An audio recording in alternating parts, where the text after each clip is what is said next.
Warahmatullahi wabarakatuh. Selamat datang siswa-siswi MPLS SMA 1 Pontang. Selamat datang untuk para kelas 10 baik IPA maupun IPS. Perkenalkan, nama Ibu Sofia Nisa Asyami. Biasa dipanggil Sofi, Ibu Sofi. Saya pustakawan di SMA 1 Pontang tepatnya. Dan sekarang anak-anakku sekalian pasti capek, pada pegel dari tadi pada dengerin video, simak-simak video. Nah, sekarang waktunya kita stretching dulu ya. Yang pertama, tangan ke samping kiri. Terus satunya sekarang kanan ke depan, ke atas. Sebelumnya Ibu mau mengucapkan taqabbalallahu minna wa minkum wasiyamana wasiyamakum minna aizin wa izin, mohon maaf dan lahir dan batin. Selamat lebaran haji ya, lebaran kurban. Kita langsung saja ke pemateriannya. Yang pertama itu tentang perpustakaan digital secara umum. Nanti akan ada implementasikannya di dunia pembelajaran, juga ada tips dan triknya. Jadi stay tune. Di sini menurut wikipedia.com menjelaskan bahwa perpustakaan digital yaitu perpustakaan yang mempunyai koleksi buku sebagian besar dalam bentuk format digital dan yang bisa diakses dengan komputer. Jenis perpustakaan ini berbeda dengan jenis perpustakaan konvensional yang masih tradisional yang menggunakan kumpulan buku tercetak, film makro, dan kumpulan kaset audio dan video. Nah, seperti itu ya teman-teman semuanya, anak-anakku. Untuk perpustakaan itu sendiri memiliki sistem olah data seperti SLIMS yang ada di perpustakaan SMA 1 Pontang. Nah, apa sih SLIMS itu? Adalah sistem otomasi perpustakaan sumber terbuka open source berbasis web yang pertama kali ada di Indonesia.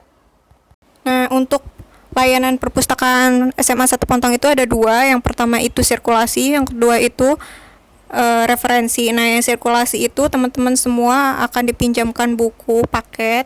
Untuk kelas 10 itu 14 buku paket. Jadi di buku paket itu nggak boleh ada yang hilang, dijaga ya teman-teman. Nah, biasanya tuh ada guru-guru yang emang mewajibkan anaknya memiliki kamus atau memiliki Al-Quran gitu sebagai alat untuk pembelajaran. Nah, jika tidak terbawa atau tidak siap untuk itu, maka boleh minjem di perpustakaan asalkan sudah masuk ke anggota perpustakaan itu sendiri.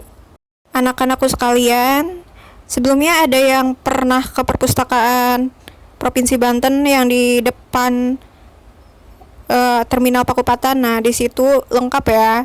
Jadi perpustakaan udah didigitalisasi dari yang tadinya konvensional yang peminjaman atau pengembalian buku menggunakan kartu yang besar itu, sekarang tinggal masuk ke internet langsung udah peminjaman pengembalian langsung di situ, di tempat itu juga.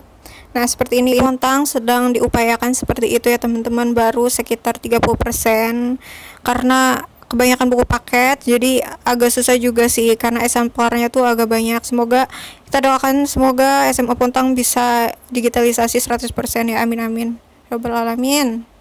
Untuk anak-anakku sekalian, jika ingin menjadi anggota perpustakaan sekiranya nanti akan diinput satu-satu, semoga semuanya bisa terrealisasi sebelum semester 1 ini, semoga bisa terinput karena kakak-kakak yang kelas 1 juga belum ke input karena WFA.